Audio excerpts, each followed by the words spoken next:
Hello. Today's talk is about Auguste Rodin, and this is one of his best known works, The Kiss. He was a late starter, but became the leading sculptor in France. After his death, his reputation declined, but then recovered. He's now regarded as one of the greatest sculptors of this period. And his great inspiration was from ancient Greece and the Renaissance, sculptors like Michelangelo.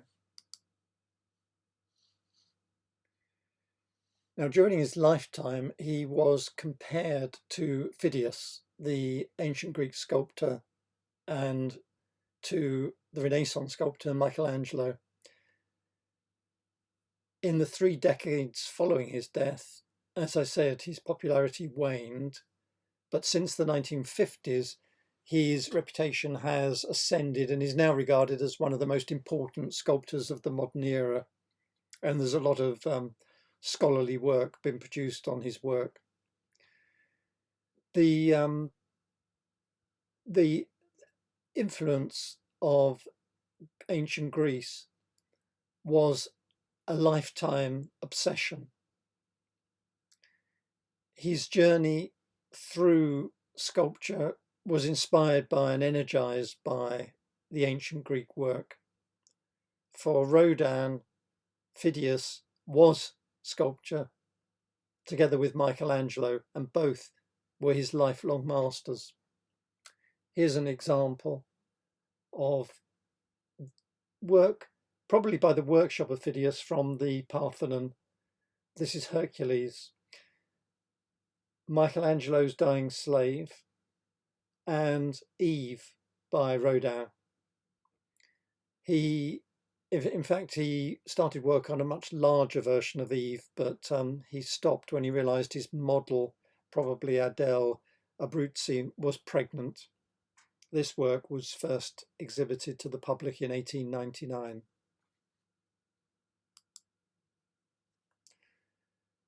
Well, he was born into a poor family, largely self-educated, and his talent wasn't initially recognized. He failed, in fact, to get into the École des Beaux-Arts in Paris. He failed 3 times. So from the age of 17 to 37, he worked as an ornamenter. Although he did work for the prominent sculptor Ernest Carrier-Belleuse, and that's where he learnt how to run a large studio. When he was 24, he met Rose Buret, and they had a son 2 years later. And in 1881, he visited London for the first time, and on the trip to the British Museum, he saw the Parthenon sculptures and was instantly captivated by the beauty of these masterpieces. He said, "In my spare time, I simply haunt the British Museum," and it was here, through his study of the Greek sculptures and the sculptors such as Pheidias, he discovered a vitality that animates all his work. And although the sculptures that he saw had been broken and weathered over centuries, he took his inspiration from the powerful expression conveyed through the body alone. And in fact, he even removed heads and limbs from his own figures to accentuate the power that was expressed by the body. And in doing so, he created this new type of contemporary art, the headless and sometimes limbless torso. But let me just give you a few facts about his life.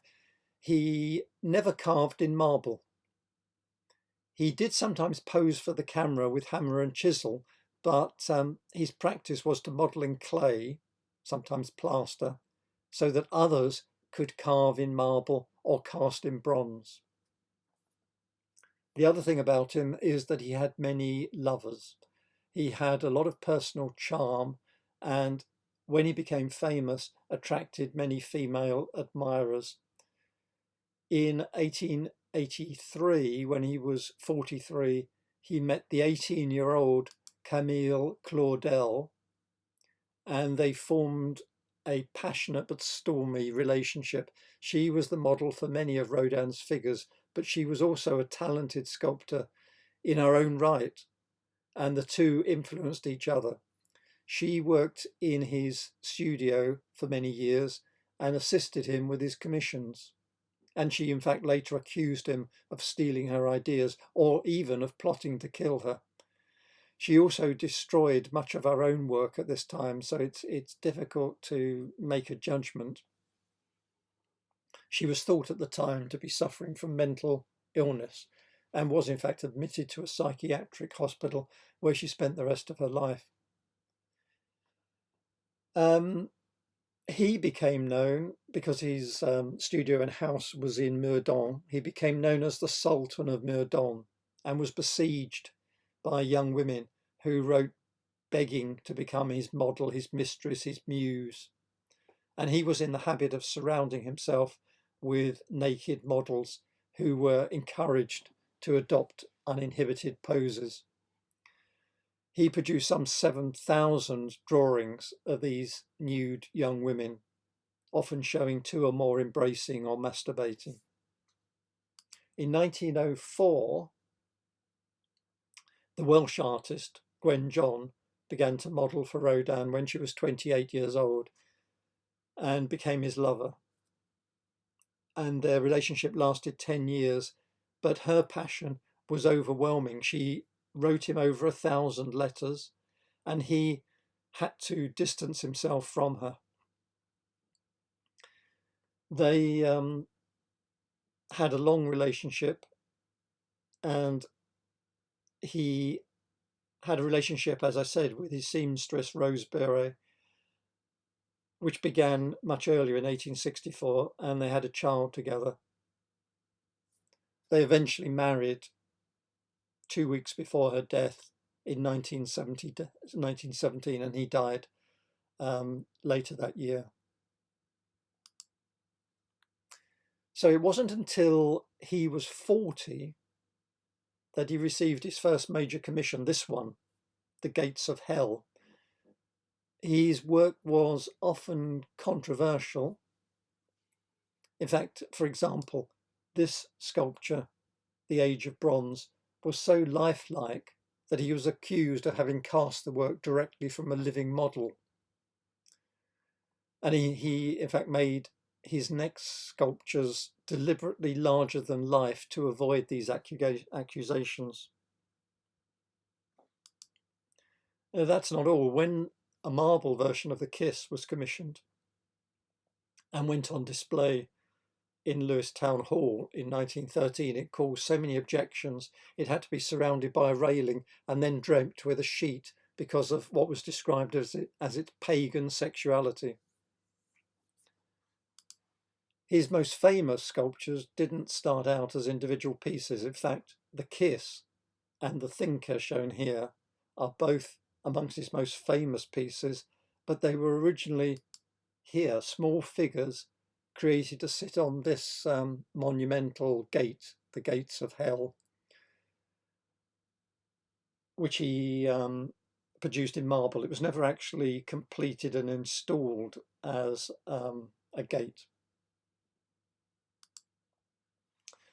So what I'd like to do now is to give you a quick survey of classical Greek art, which is discussed in full in my talk on Greek art. When he visited the British Museum, he saw what was the inner frieze from the Parthenon, some of the bas-relief metopes, and some remaining sculptures from the pediment. And all that was enough to inspire him. You can see where some of the metopes are. I'll point them out. They come from this part. These vertical bands are called the triglyphs, and in between them are the bas-relief metopes, and the frieze that I mentioned is inside here. You go between these columns, and if you look up, you'll see the inner frieze, and the pediment is up here, which was covered across in sculptures. These are some of those from the pediment. And this is a photograph about the same time that Rodin would have seen them. He actually never visited Greece, but he loved the British Museum and visited it many times. This was when the Parthenon sculptures in the British Museum were at the height of their fame, so thousands flocked to see them. He'd already studied them from books and plaster casts, and there were some also originals in the Louvre. But it was the effect of those in the British Museum that influenced a number of, in fact, in a way, all of his later work. And he drew inspiration from ancient Greek art and had a collection of over 6,000 antiquities of his own. In fact, he built a museum at his house at Meudon on the outskirts of Paris in order to house his collection. And he would show visitors by lamplight the subtle modeling and moulding of the carved marble. He said, "I love the sculptures of ancient Greece. They have been and remain my masters." Now, a quick overview, going back, it wasn't so, this is the archaic period, and that ran from about 800 to 480 BCE. And this on the left is an early example of a kouros named Kyrissos, the Kyrissos kouros. It was a grave marker for a fallen young warrior named Chrysos. Note the rigid stance and possible resemblance to ancient Egyptian statues. The statue on the right, the Critias or Critian boy, belongs to the early classical period of ancient Greek sculpture. And it was the first statue we know of from classical antiquity to adopt this pose, the contrapposto pose, with one leg forward, and with the hips turned, the body turned, and the head often turned to one side. Kenneth Clark described the Critias boy here as the first beautiful nude in art. These are the Riace bronzes. The most popular theory is that they were actually two different Greek artists, and they created these bronzes about 30 years apart, around about the 5th century BCE. The statue on the left, statue A, probably 460 to 450 BCE, and B, 430 to 420 BCE. And some believe that statue A was the work of Myron, and the statue B was the work of a pupil of Pheidias called Alcamenes. A is what looks like a young warrior hero or god with a proud look, conscious of his own power and beauty, and B is an older, more mature warrior with a more relaxed pose and a kind of gentle gaze in a way. So these are from the classical period, which ended with the death of Alexander the Great. And what I'm showing you here are 4 of the best known sculptors, but a lot of these works are reproductions. So on the left is Myron's Discobolus, but this is a Roman bronze copy. The Doryphorus of Polykleitos is the next one along, and this is believed to be a copy of what was originally a bronze statue by Polykleitos. And we find this a lot. The famous sculptors like Myron or Polykleitos, Praxiteles, would produce an original piece, and that was copied hundreds of times through the centuries through into the Roman era. The third one along is a Roman copy of the original Cnidian Aphrodite by Praxiteles, adopting a similar pose, we believe, to the original statue, which has been modified a lot over the years in different versions. And finally, the statue by Leocares is known as the Apollo Belvedere. Moving on in time from the classical to the Hellenistic period, Greek art became increasingly diverse and influenced by the cultures of the people who were drawn into the Greek orbit by the conquests of Alexander the Great. The Hellenistic period follows Alexander the Great's death at the age of 32. Some historians believe that this period, the Hellenistic period, represents a decline in quality and originality, but I'm not sure that individuals at the time thought that. Many sculptures previously thought to be classical masterpieces are now known to be Hellenistic. And there was a shift towards increasing expression of emotion and movement and naturalism, and the representation of common people, women, children, animals, and domestic scenes, which previously were unacceptable. So finally, four well-known works from the Hellenistic period: the Winged Victory of Samothrace, now in the Louvre; the Laocoon in the Vatican; the Pergamon Altar, now in the Pergamon Museum in Berlin, I think closed at the moment; and on the right, the Venus de Milo, discovered on the Greek island of Milos, now in the Louvre. So that was just to give you a quick overview of the sorts of art that influenced Rodin.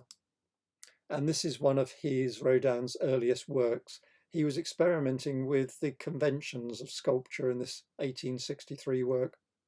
He was modelled on a working man called Bibi. He doesn't have the sage-like expression of ancient classical busts. He has a broken nose, a crumpled expression. And in fact, the first version of this work suffered an accident. It was in the depths of winter, and the head froze, and the front separated from the back. And overnight, it seemed it aged 2,000 years to become an archaeological fragment. And Rodin said, "That mask determined all my future work. It's the first modelled piece I did. Ever since, I've tried to see my works from all possible points of view and to draw them in every one of their aspects. That mask has been on my mind in everything I have done." In fact, he submitted the shell of the face to the Salon in 1864. But the art world wasn't ready. It was refused, although it was accepted 10 years later and became a great success, particularly in London, and was praised by artists like Alphonse Legros and Frederick Leighton. He was at the time, he's regarded today as, like an old master, but at the time he was seen to be a radical artist. In 1875, he had saved enough to travel to Italy for 2 months, where he saw the work of Donatello and Michelangelo, and this also had a profound effect on his style. In fact, Rodin said, "It is Michelangelo who has freed me from academic sculpture." And on his return, he began work on this, the Age of Bronze, a life-size male figure modelled on a Belgian soldier, inspired by Michelangelo's Dying Slave and a figure from the Parthenon frieze. And it was this work that he was accused of cheating by taking a cast from a living model.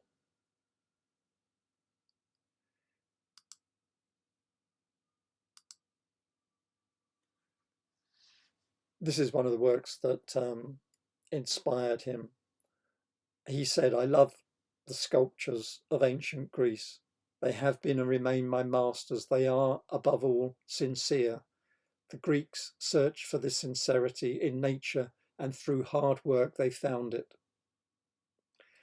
And his work seems to reference the Doryphorus of Polykleitos, but it's charged with more emotion rather than this fixed monumental perfection of the ancient Greek work. Another reference is this one, the part of the north frieze of the Parthenon, youths preparing for a cavalcade. Look at the youth on the left, and combine that with the Doryphorus, and to see the inspiration for Rodin's The Age of Bronze. So in 1877 he returned to Paris and lived in a small flat on the left bank with Rose Buret. His personal life at the time was difficult. His mother was dead by then, his father senile, his son, who he had essentially abandoned for 6 years. He was working on commissions with the style of Carpeaux, but had limited success.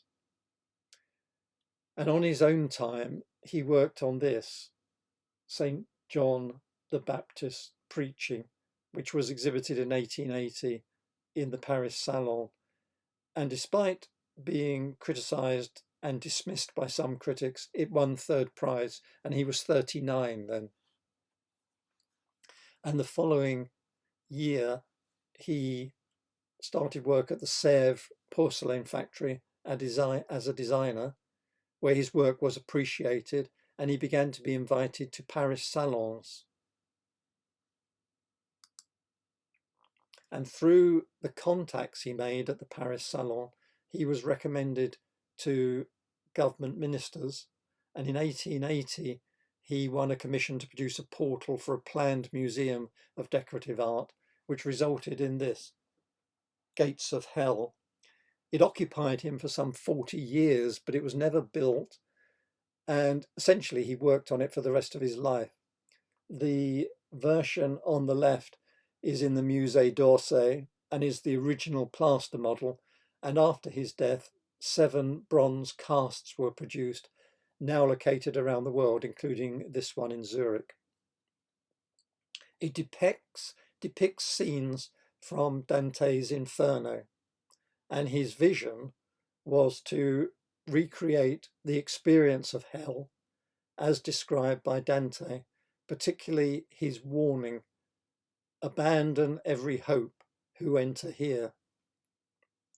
In its final form, there are some 186 figures, of which at least 9 became sculptures in their own right, including, as I said, his most famous, the Thinker, originally called the Poet, and the Kiss.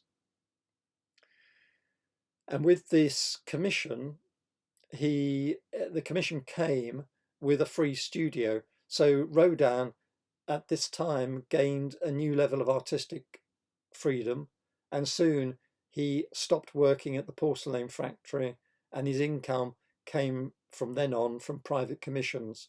And it was in 1883 he met the sculptor Camille Claudel. They formed a passionate relationship, and from then on they both influenced each other artistically.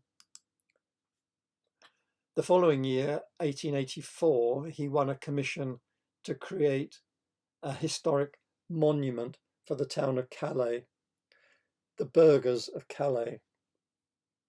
There are 9 other versions, so you might have seen one in Paris, New York, Washington, or London. This is the one in London, which is in the park alongside the Palace of Westminster, or the Houses of Parliament. Rodin was particularly concerned about how his sculptures should be seen, and he did say that this one should be raised on a plinth to head height so the viewer looks up into the faces of the burghers, but neither is at head height.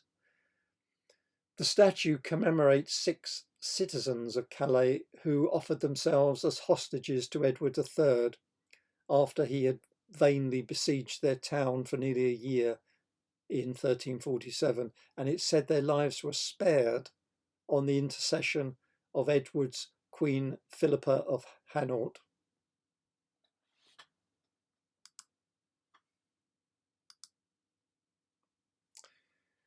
Now, a bit of background: the centaurs are legendary half-human, half-horse creatures from ancient Greece. And for the ancient Greeks, they represented brutality, violence, passion, lust. And they often showed them in a fight with the lapiths. They called the centauromachy. And when the lapiths represented reason and civilization, and it was always the lapiths that won.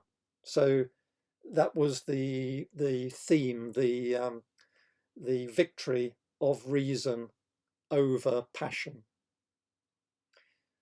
Now, this is from this mosaic you're looking at is from Roman Tunisia, and female centaurs are not often shown, but this shows them either side of the goddess Aphrodite, and they are holding a wreath of perhaps myrtle above her. The text is difficult to translate.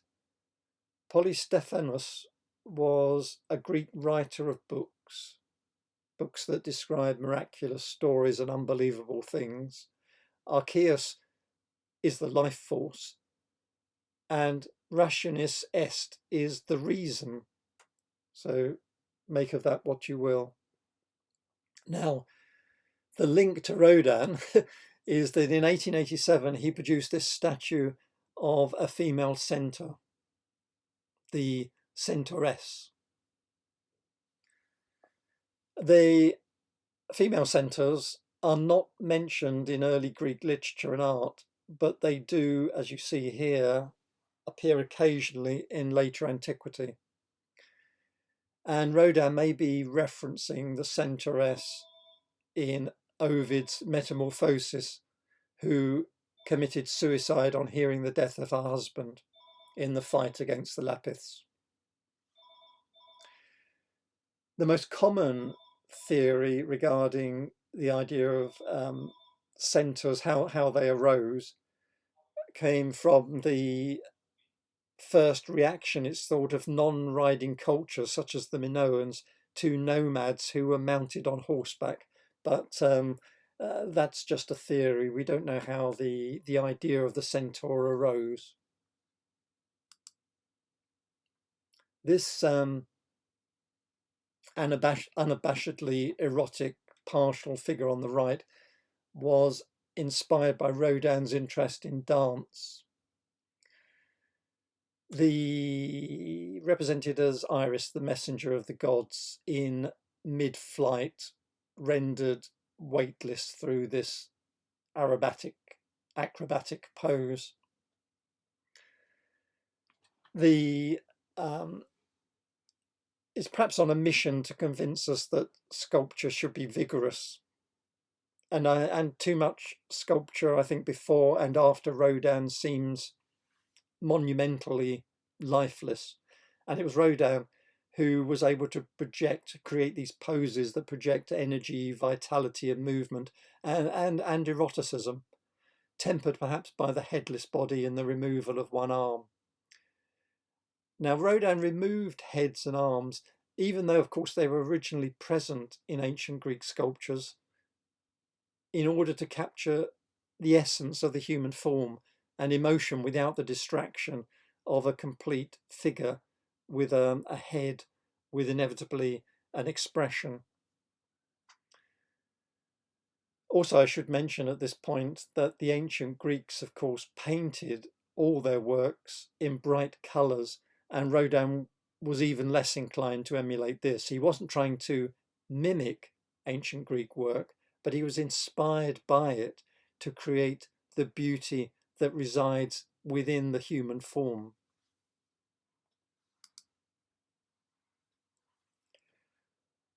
Or the emotion or heroism inside the human form.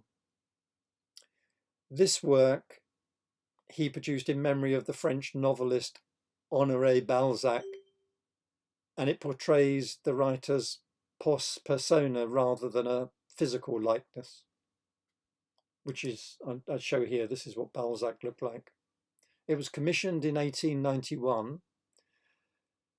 A full-size plaster model was displayed in 1898, and it came under some criticism, was rejected by the society, and Rodin moved it to his home in Meudon. After his death, the model was cast in bronze for the first time and placed on Boulevard de Montparnasse. Now, originally, Rodin was given 18 months to complete the work, but in the end, it took him over 7 years.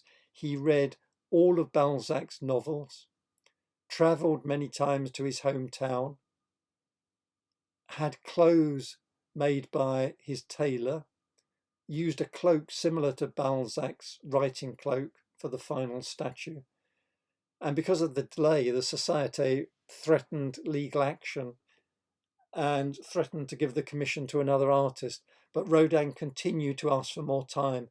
He'd become infatuated with capturing the author's strength. And Rodin said, "The only thing I realise today is the neck is too strong. I thought I had to enlarge it because, according to me, modern sculpture must exaggerate the forms for the moral point of view.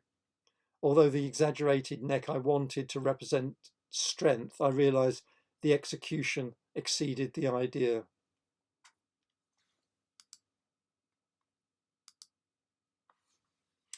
In 1903, he was unanimously elected president of the International Society of Sculptors, Painters and Gravers, which had been founded by James McNeill Whistler a few years before, 1898. And in 1905, he received a commission for a memorial to Whistler, although it wasn't completed by the time of Rodin's death. But Rodin chose to evoke the theme of a muse climbing the mountain of glory, placing allegory at the centre of the composition. He used as his model the artist Gwen John, with whom he was having an affair at the time, to capture the female body. The drapery hangs from the hips around the lower part, perhaps evoking the statue, the Venus de Milo, which Rodin incidentally passionately admired and wrote an article about in 1910. And on the raised left knee, he's placed a cast of a Roman funerary altar, which he had in his collection.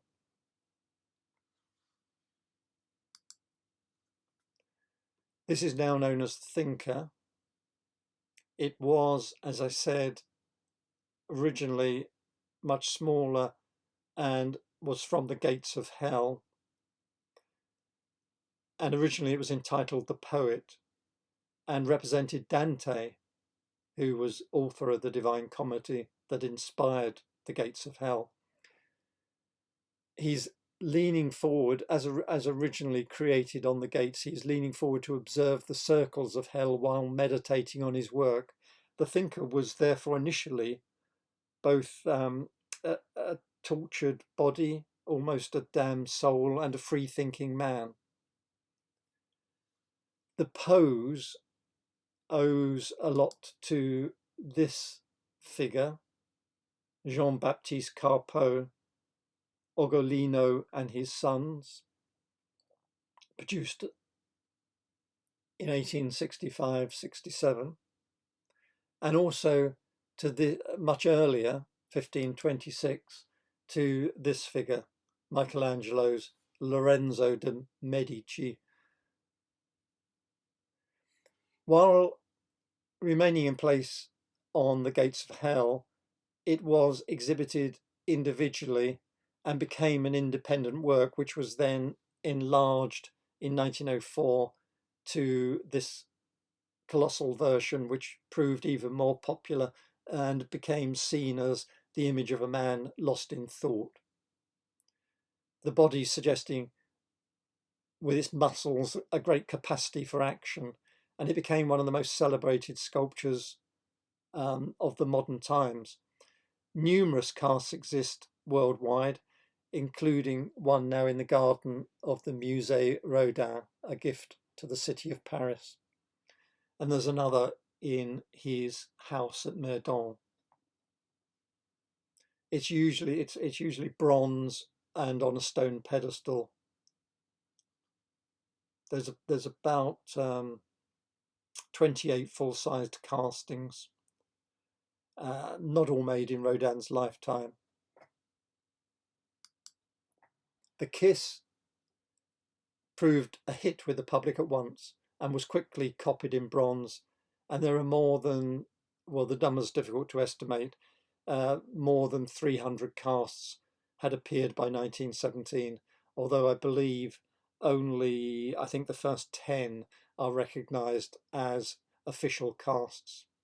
And there's 3 over life-size marble versions of the sculpture, which were executed in his lifetime. As I said before, he didn't carve marble himself. The earliest is in the Musée Rodin in Paris. Another was commissioned by the American Edward Warren, who specified the penis should be more prominent, and he lived in a mansion. I guess it was intended for his mansion in East Sussex, but the statue was so large it was stored in a stable, and he was the one who loaned it to Lewes Town Hall, and it was there that this scandal I mentioned was created. Influential locals, led by a stern headmistress called Miss Fowler Tutt, considered it offensive, particularly after troops were billeted there during the First World War, and fearing the naked lovers would inflame the soldiers, it was covered then by a tarpaulin, and in 1955 was bought by the Tate for £7,500. And this is the version from the Tate. The third version was commissioned for a museum in Copenhagen. In fact, Rodin himself was dismissive of it. He once called it a large sculpted knick-knack following the usual formula. And just another reference to it, the artist Cornelia Parker in 2003 caused another controversy by wrapping it in a mile of string, reference to Marcel Duchamp. I just mention in passing that it's the Kiss, the lovers, are a reference to a 13th century story by Dante called The Divine Comedy, where Francesca and Paolo fell in love as they were reading together. And you could just about see on the right the book slipping from his hand at the back of the sculpture. Their affair lasted 10 years until Francesca's husband found them and stabbed them both to death. And Rodin depicts them at the moment of their first kiss, although their lips don't actually meet.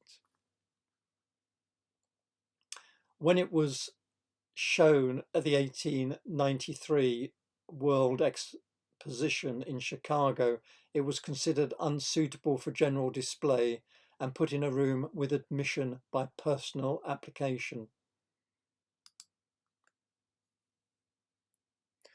It has transcended its original purpose and become, I think, a representative of Rodin's work and a new naturalism in the history of art. it's become now almost a cliche, demonstrating how great works can become over familiar. And I thought that by placing the kiss together with these figures from the east pediment of the Parthenon, we can see how both Pheidias and Rodin have this miraculous ability to conjure warm flesh out of cold marble. The kiss also highlights the problem of deciding what's a genuine Rodin. As he didn't carve himself, he only produced models in clay or plaster, and they were given to stone carvers or factories to cast in bronze. There were sometimes many versions, sometimes produced after his death.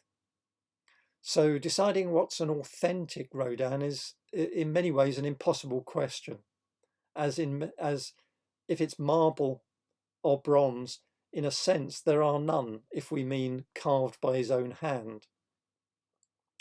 Incidentally, by using these factory methods, he was able to increase his productivity enormously and grew very rich on the proceeds. But it also meant that forgers could easily copy his work, and the result was sometimes indistinguishable from the original.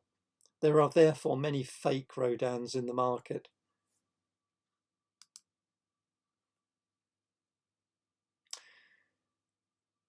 Both artists, Pheidias and Rodin, were the most famous sculptors in their lifetimes.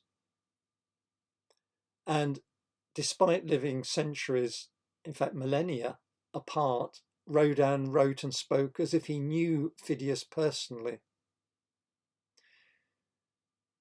Rodin imagined Pheidias as a friend and teacher who guided his hand, and he created representations of the human form.